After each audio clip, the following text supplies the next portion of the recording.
Greetings, writer's strike and actor's strike supporters. Yo! And welcome back to Tune Out. This will be a podcast that we do instead of Stay Doomed to support the ongoing strike. I'm your host, as always, TV's Noah Houlihan, joined, as always, by Laura Prince. Yo! This week on the show, our wonderful patrons have asked us for our book recommendations. We're going to take that in slightly a different direction, and these are the 5 books that made us. Yes. Yes. So we're going to go through the 5 books that throughout our lives have had the most impact. I want to bring up one as like an honorable mention. I want to bring up one as an honorable mention first. I can't bring myself to support Harry Potter anymore. Mm-hmm. But I feel like I would feel duplicitous not acknowledging the fact that 5 years ago it absolutely would have been at the top of this list. Yeah? Yeah, a lot of my social circles, a lot of my childhood and teenage memories are closely interwoven with this franchise. Mm-hmm. So I think in a way, it's something that made me, because it was one of the first things I had to really grow up and leave behind. Yeah. In a way that we've talked about this with millennials and culture. In a way, you really haven't had to leave that much behind. Mm-hmm. This is something I actually had to make the decision to be like, I can't support this anymore. That makes sense. So that was just something I wanted to say off the bat, because it's not going to be in my 5. Mm-hmm. I'll throw out an honorable mention as well.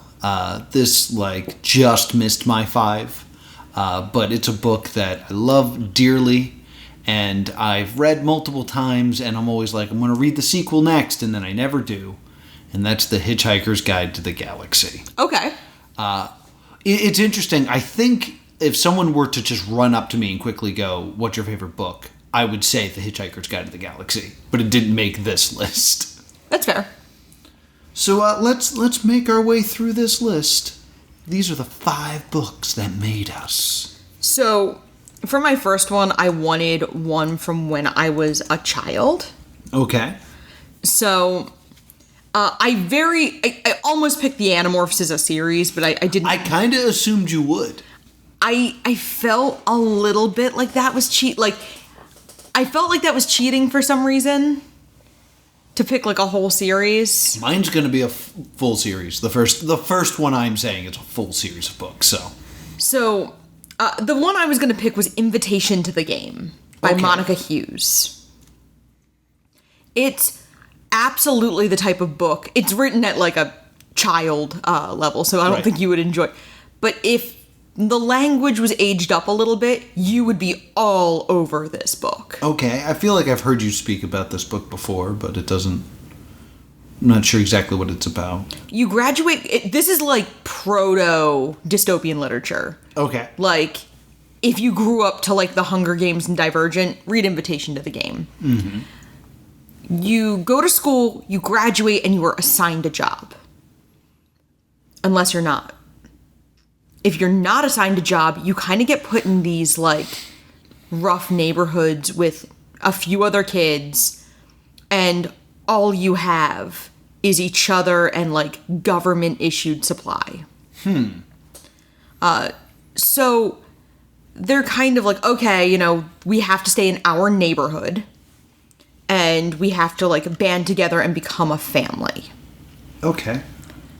And... it's interesting, the plot intro on Wikipedia does not... we're gonna talk about spoilers for all of these books, by the way. Okay. So, the 10 kids who this is about, they're all 16, 17 years old, and they finally kind of form a household and form a little family. And they start getting these invitations to the game. And it's a very elaborate VR. And if you die in the game, you're brought back to the room. Okay. Once someone dies in game, everyone's brought back. Okay. And they go longer and longer and longer in the game. And then one time someone gets hurt, and they don't go back. And we find out that we are now colonizing other planets this way. Oh, weird. These unemployed children were not chosen to be unemployed because they did not have the skills to be employed. They were chosen to be colonists. Because one guy has a rich dad who tries to pull strings, and he's supposed to be in their neighborhood. And he gets pulled by his dad, who pulls a string at the last second. And then one day he just shows up and says, like, they made me come here. Interesting. It's really, really interesting. It was one of the first books that had heavy, heavy world building. Mm-hmm. And I'm not a very good world builder, but I really appreciate it as a skill. Mm-hmm. So this was one of my favorite books growing up. I did Battle of the Books. Right. Which, if you don't know what Battle of the Books is, you probably had friends in school. Battle of the Books was you would each pick a book, and there's usually like 7 books to a 5-person team, so you'd pick 2 or 3 that you got good at. And then you would answer trivia questions about the books. Yes, I remember hearing about this. I never did it. Yeah, somewhere there's a medal for Battle of the Books in this apartment. Because I did Battle of the Books and was quite good at it. Awesome. Yeah, I love it. I remember that happening in my school, and I believe the book was Walk of Two Moons, which I did eventually read and greatly enjoyed. So my turn? Yes. So I'm also going to go with something that I read as a child. It was really like the first book that I remember like getting super duper into and like really liking. And for those of you who don't know, I am dyslexic, so like getting into reading is very difficult for me. But this book, just because it was a collection of short stories, I never felt like too overwhelmed by it. And that is all of the books for Encyclopedia Brown. Okay. I loved Encyclopedia Brown. And if you don't know, they're just like little short stories about Encyclopedia Brown and his friend. And he solves like little mysteries. And he's super smart. And like every story was only like a few pages long. Yes. And like there's little things about it that like I remember really sticking with me. There was like one that had a puzzle in it, and it was, what is the only word in the English language that has 3 consecutive double letters?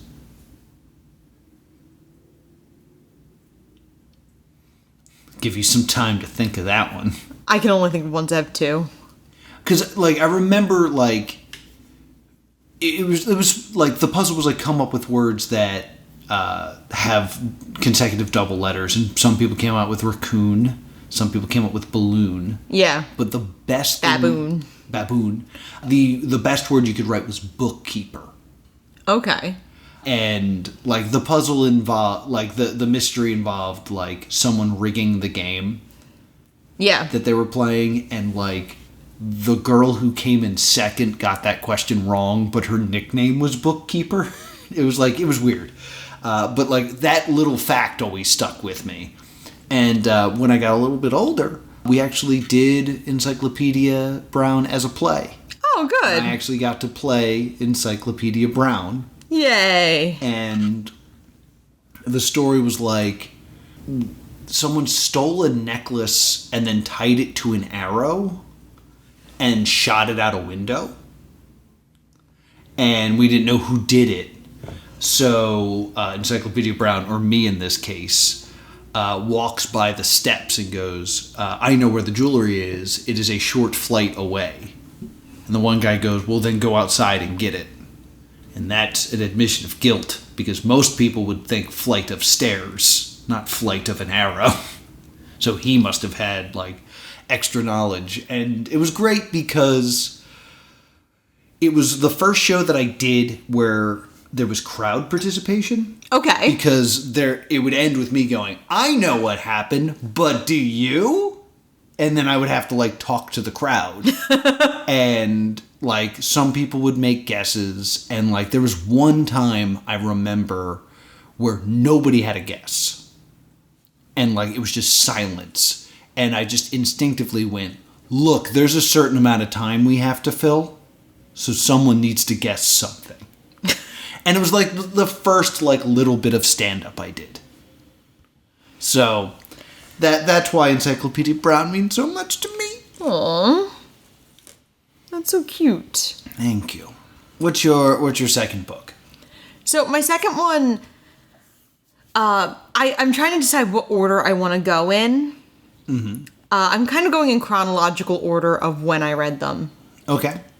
This is my favorite book, though I have never read it. That is the opening line to William Goldman's The Princess Bride. The Princess Bride, yeah. If you've only seen the movie, go read the book. Mm-hmm. The movie is great. Yeah. The movie is one of the greatest movies of all time. The book is better. Mm-hmm. The book was also my very first foray into getting real meta. Yeah. Because the book is an abridged version. There is no unabridged version. Right.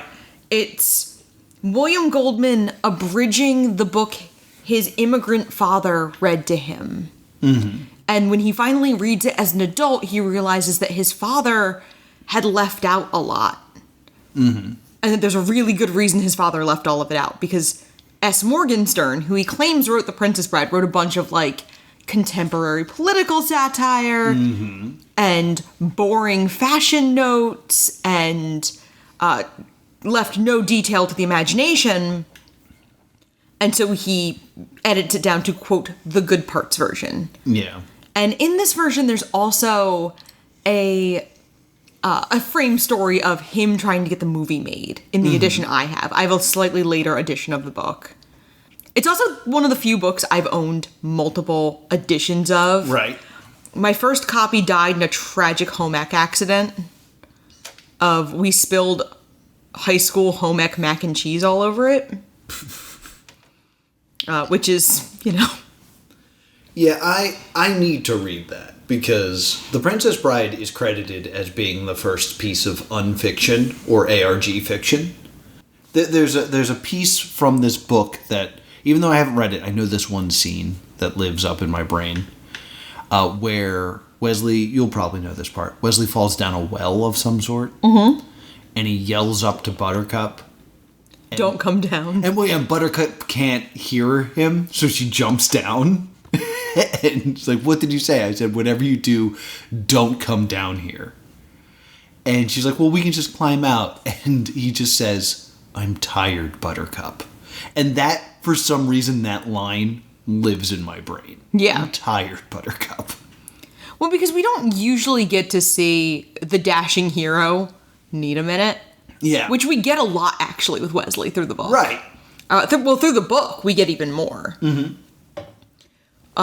We get a little bit more of the bickering between Buttercup and the Dread Pirate Roberts, which is down to, like, one very, very good scene in the movie, but there's a little bit more of it. Yeah.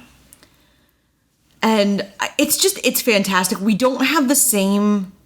we don't have the exact same way of doing Inigo Montoya's storyline. Instead of the way it's done, there's something called the Zoo of Death. Ooh. And there's a great moment with the Zoo of Death of it's all these big animals, and they have to fight all these big scary animals.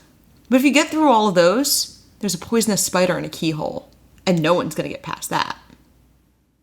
And then Inigo Montoya, like, hits the door by accident, knocks the spider out, and doesn't even notice it and steps on it.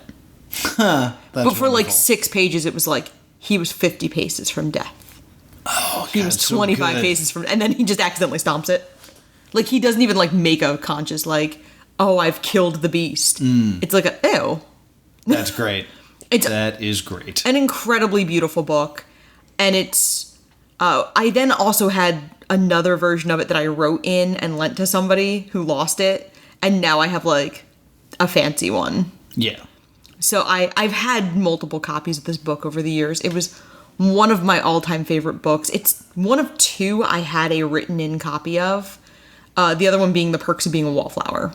Okay. I feel like I'm cheating and adding, like, a second... Yeah. I'm adding a second book in every Yeah, that's fine. Like, I wanted to mention Matilda and didn't. Yeah, I get you. So. Oh, yeah. I actually used to read a lot of Ronald Dahl as well.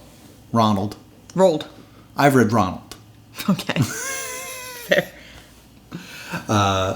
So my second book, if you guys know anything about me, I do tour nerd conventions and do nerd comedy. I'm a big fan of nerdy things. I like, sci-fi and stuff like that. So I think it comes to a surprise that my favorite genre of book is autobiography. Yeah, and you really don't like high fantasy at all. I don't like high fantasy at all, and I actually struggle with reading sci-fi because, again, as a dyslexic, including words that are not words is a big turnoff for me. You have a really hard time with them. So I've read quite a few autobiographies, and I enjoy them. So I think the first one that really got me started was Mick Foley's Mankind. Okay. It is a autobiography of Mick Foley, and it's just his journey in professional wrestling. And what I find really beautiful about his book is the first WWE autobiography. Really? Yeah. I feel like everyone and their cat has a book. Oh yeah, but not back then. There may have been but it was the first one released through the WWE. Okay. And Mick writes his, and then afterwards there's a Rock, a Shawn Michaels, a Stone Cold, and they all use a ghostwriter. Right. Mick Foley hand wrote his entire book. And he just loved doing it. And you can hear his voice. And I love Mick Foley as a writer, but you can tell he's not a writer. Yes. And it kind of filled me with this oh, this is a real person feeling. And oh, anyone can do this type feeling. It's there's a moment in it that really speaks to me where in the middle of writing it, he is backstage writing this book. I love that. The night Owen Hart dies. Oh, I hate that. And there's a chapter that ends abruptly and then starts being about Owen Hart. Oh. Because he's writing it in real time. There's some very interesting beats like that in it. Oh. So I highly recommend it. To throw some other books, Chris Jericho's books are so good. I've only read one wrestler autobiography. Oh yeah, Mox, right? Yeah, I bought it for you, and I didn't feel like leaving that room for a book, so I just read Mox. Yeah, unfortunately, Mox chose a font that I struggle with, so I actually haven't read Mox's book. I read the Young Bucks, which was pretty good, but Mick Foley got me started on all of those books, so shout out to him and his book, Mankind. What do you think? So, the next one is also a book I read in high school, but one I have very much carried with me. Mm-hmm. Carried with me. Oh, boy. One of my all-time... And again, this is this is a big genre shift for me, because this isn't one you would expect from me. Mm. It is The Things They Carried by Tim O'Brien. Mm-hmm. The Things They Carried by Tim O'Brien is just one that I have always kind of had with me. In my AP literature class in high school, if you've ever taken an AP class, everything is to this test that's in early May. Mm-hmm. Then after that, your teacher kind of has to just entertain you for a month. So they just kind of have to find stuff for you to do. Right. Especially because you still need a fourth marking period grade. Right. And usually, you still have 6 weeks of school after these tests, so they need to find something to do with you. Mm-hmm. And one of the assignments we got was he gave us a list of books, and everybody had to choose one. Mm-hmm. Everyone chose Dracula except for me. Dracula, or I want to say Pride and Prejudice, where it's the other one that people chose. I've read both of those books. As have I. But I chose The Things They Carried. And I'm looking over, because I'm pretty sure there's a copy of it somewhere nearby. If not, oh, I see it. If not, it's in my bedroom. But I go back to this book every so often, still, as an adult. Like, it's one of the first non-linear narrative books. It's written as sort of a series of short stories about the different people in this one corps in the Vietnam War. Yes. Have you read this book? I attempted to and was unable to. Again, making the dyslexia excuse. I really struggle with books without character names because I need to be able to picture people in my head. And this one is a lot of like the... Oh wait, I might actually be confusing this with You are. Badge of Courage. You are, because all of these characters have names. Jimmy Cross, Tad Lavender, Boker, Jensen, Strunk. Is this... Because... It's either... Because I remember struggling with both of those books. This might be the one that doesn't have dialogue correctly tagged. Yes. Yeah. The lack of dialogue. This one has a lot of weird punctuation quirks. Yes, that's what I struggled with. Red Badge of Courage, it's all like the loud soldier and the tall soldier and stuff, which does not compute with me. But this one had like a very unique way of doing someone speaking. Right. And it did not jive with my brain. So, but there are all of these short stories, and they're non-linear. Mm-hmm. They just each kind of focus on a different person, and a lot of the men don't make it through, and the ones who do, O'Brien also like tells you what happens to some of them. Mm-hmm. It's not pure fiction, and it's not pure nonfiction. Okay. Because he has a memoir, which I've actually never read because I'm worried that I'm worried that it will affect how I feel about the things they carried. Mm-hmm. So I've only read the short stories, not his real memoir. Gotcha. But I do love this. I deeply love this book. And it's something that's so out of my usual genre. Yeah. So I wanted to kind of give that a... That's a good pick. It's a good pick. I'm going to break the seal and pick a comic book now. Okay. When it comes to my absolute favorite comic book character, there's a lot that I really love. I love Kate Bishop. I love Spider-Man. Okay. Watchmen, of course, is great. But my absolute favorite is Batman and the Joker. Okay. Not Batman. Not the Joker. But them together. Them together is so good. And I've read so many, like, incredible Batman Joker stories. Lovers and Madmen is super good. It's a retelling of the origin story. There's a really good, like, fan-made one that opens with the Joker killing Alfred. Oof. That's like, it's really solid. And then like, what happens is like a stand-up bit. It's like really interesting. But my absolute favorite is one that I don't think a lot of people know. And I thought for the longest time it was called Batman Gone Sane, but I believe it's actually called Batman Gone Insane, which makes more sense lyrically or linguistically, but I thought Gone Sane was such a good title for this. Yeah, I thought that was the point. Yeah.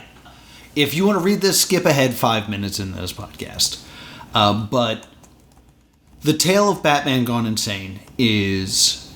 I think you might still have it wrong. Do I still have it wrong? It's Batman Going Sane. Going Sane. Okay.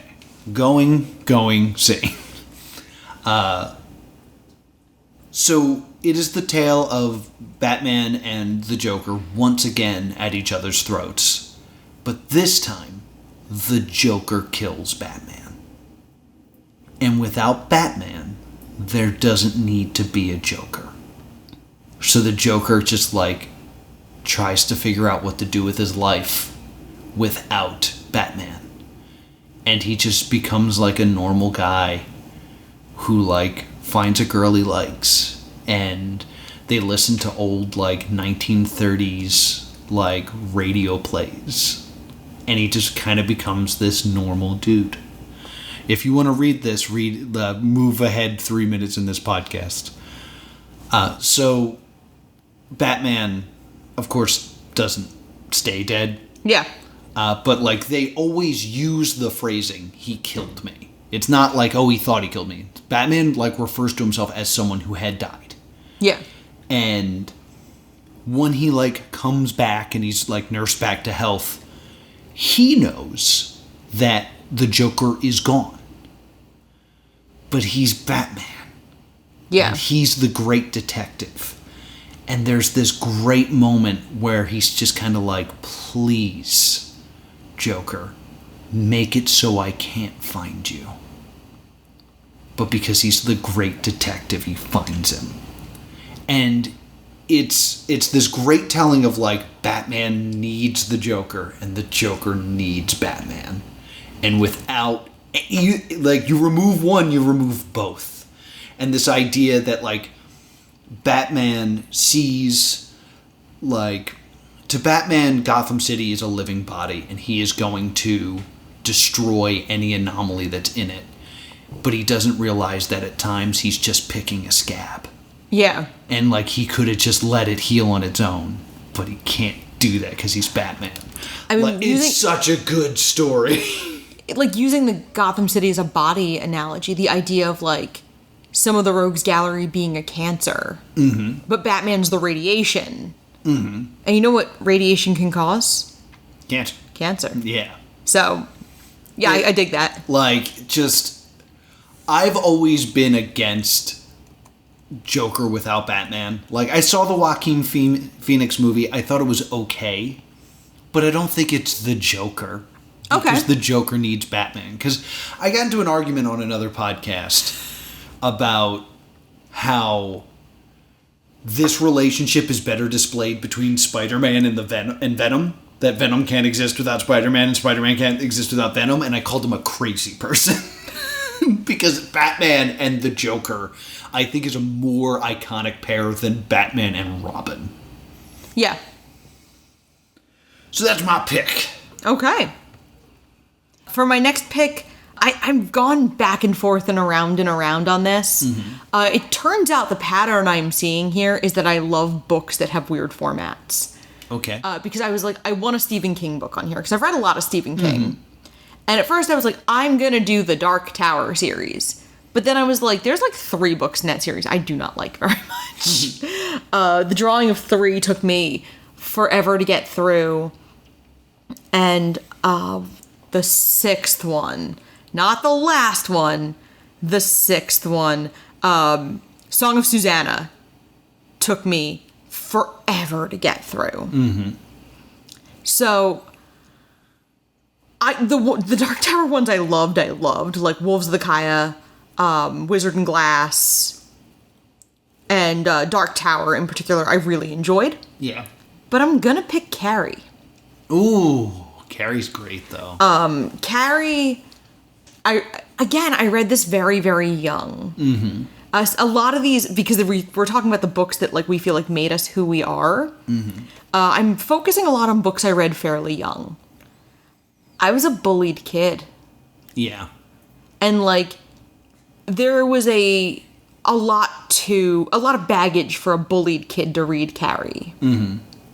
And I was just really, like, have you ever read Carrie? I've never read Carrie. So, again, like the other books so far, outside of Invitation to the Game, it's done in a very odd format. The way the book Carrie is presented, it's part epistolary, like it's part letters. Ah, like Dracula. And it's part excerpts from Sue Snell's book, because she's the survivor of the prom massacre. So it's different pieces, like, put together to create the story. And some of it is also just regular prose. Like, interesting. Some of it is news reports. And so it's really fun to do. I mean, it's a really fun read in that way of the ending is such a good horror ending to me. The ending is a letter about a different kid with the same powers as Carrie. So kind of being like, this will go on forever. Yeah. And her name was Matilda. No. No. I love the idea of Carrie, or of Matilda being Carrie Jr. And the other thing with Carrie is I also really like musical theater. And I found out in high school they had made a Carrie musical. That's great, right? Yeah, that is great. Carrie the I musical hope it doesn't flop. Carrie the musical is such a legendary flop. The literal book on flops is called Not Since Carrie. And it's a fascinating thing. They did revise Carrie the musical not long ago, and it's gotten a little bit of like a second life in that way because they finally cleaned up some of the issues with it. And because I must, and because it's over, there was an episode of Riverdale based around Carrie. Right. So Carrie's also, and like my, mimetic love-hate of Riverdale, my love of musical theater, Carrie has just kind of found its way through my life in general. Gotcha. To the point where we have discussed if we ever were doing iconic horror characters as costumes, I would probably just be Carrie. Yeah, Carrie's a good choice. All right. That's a great pick. This is probably the most obscure book that we will talk about. Okay.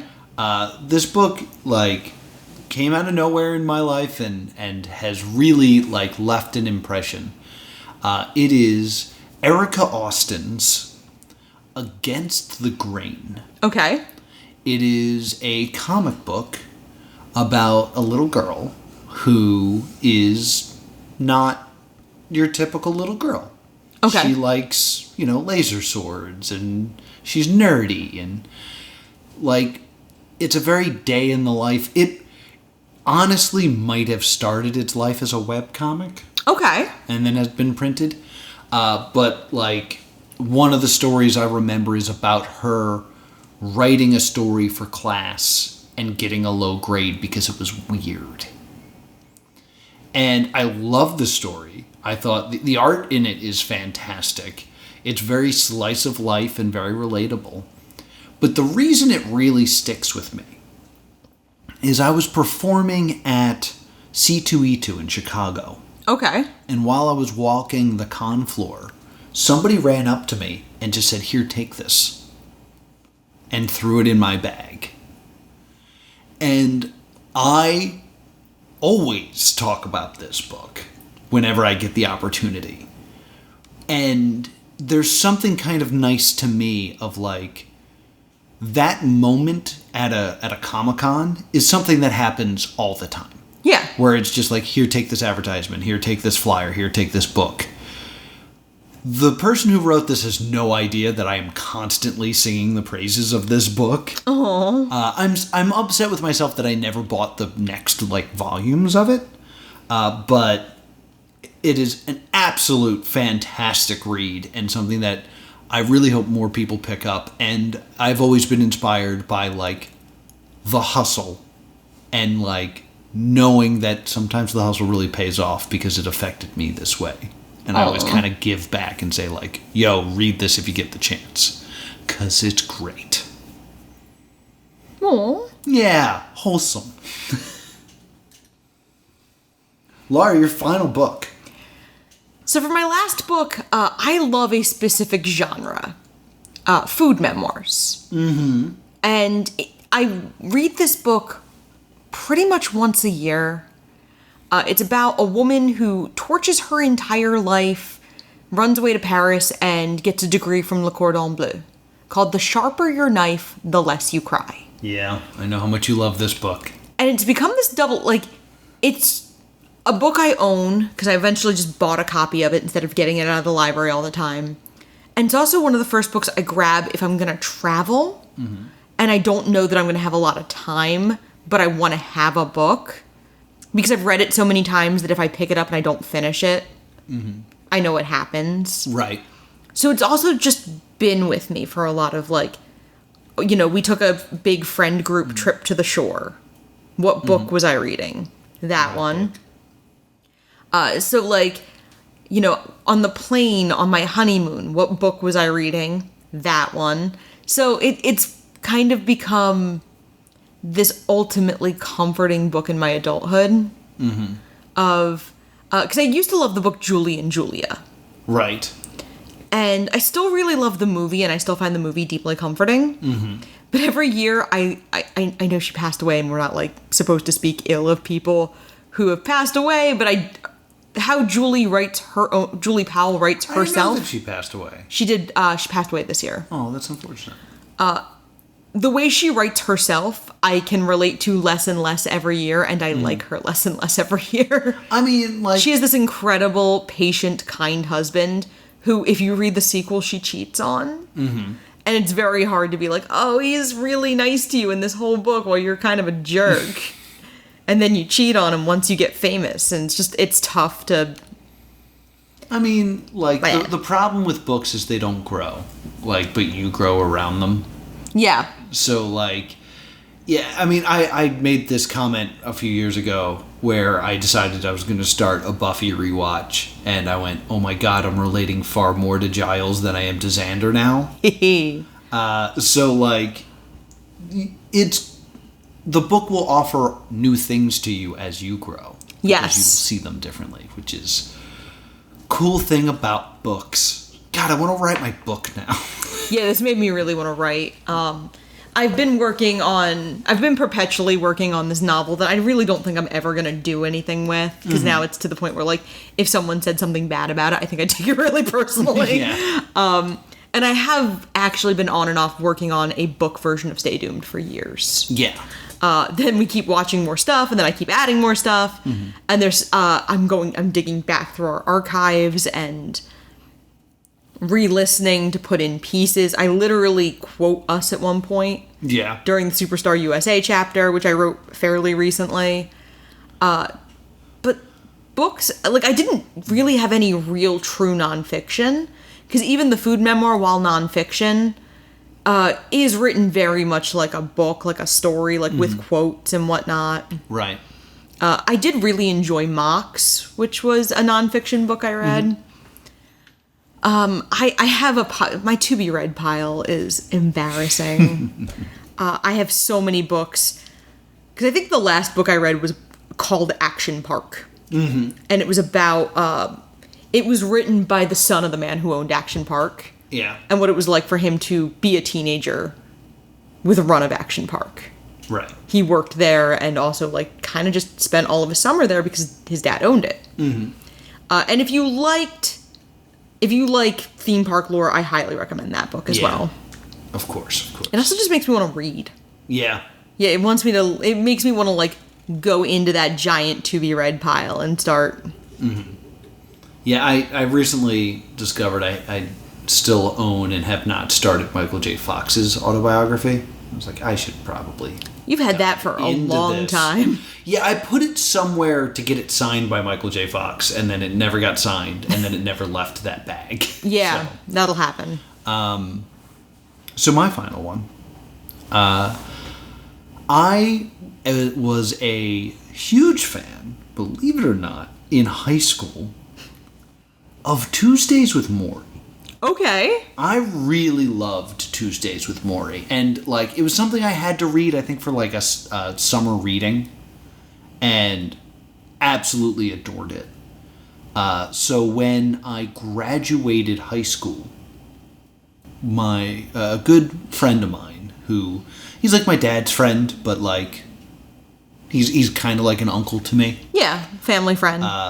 Bought me Mitch Albom's second book, or one of his books, called The 5 People You Meet in Heaven. And because I was in college and I didn't have a lot of, like, time to read, I read it very sporadically. But it was really nice to, like, always have a book to kind of go back to that kind of, like, brought me home for a little bit. Yeah. I love that both of our last one is not so much about the book itself and about how a book that just brings you home. Mm-hmm. I kind of really love that.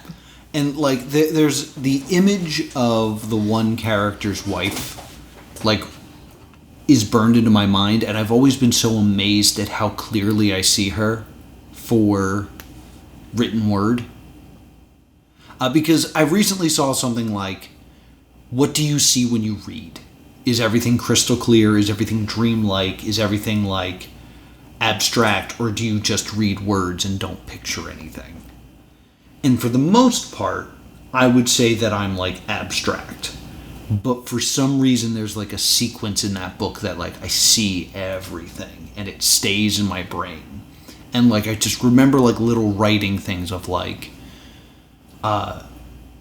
she hid a smile, but her eyebrows went up. Like, little just, like, yeah, little just discussions like that, and, like, really appreciated him as an author. And it always created the game, well, who are the 5 people you would meet in heaven?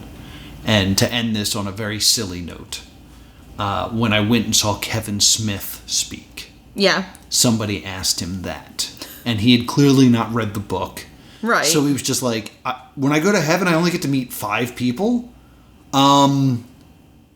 My parents, my wife, my daughter, and, Lincoln. I heard he had a huge hog. And I was like, I love that as an answer. I heard he had a huge hog. Jesus Christ. But yeah. I love that. It's also, it's a theme park book. The 5 People You Met in Heaven. It's about a man who tests the rides in a theme park. Oh. Yeah, it's a good book. It's really good. It's sweet. I have a couple books on hold at the library. I have the Fiction Between Us, which is like a love story set in a theme park between like 2 like Ren Fair-esque actors who start to fall in love and their characters have a thing. Like I was like, oh, that seems fun. And then the other one I have on my list, but it's not in at the library yet, is Mr. Magic. Mr. Magic. And I wanted to talk about it a little bit because it's a very stay doomed book. Okay. It's about the children on a children's TV show, and the show ends in some kind of tragedy. And then they come together years later, but there's no... Despite the show having a cult following, the show is lost media. Interesting. And I was like, this sounds like me. Because I know one thing we've discussed doing and have never really done is doing a Stay Doomed episode on something that's not a TV show.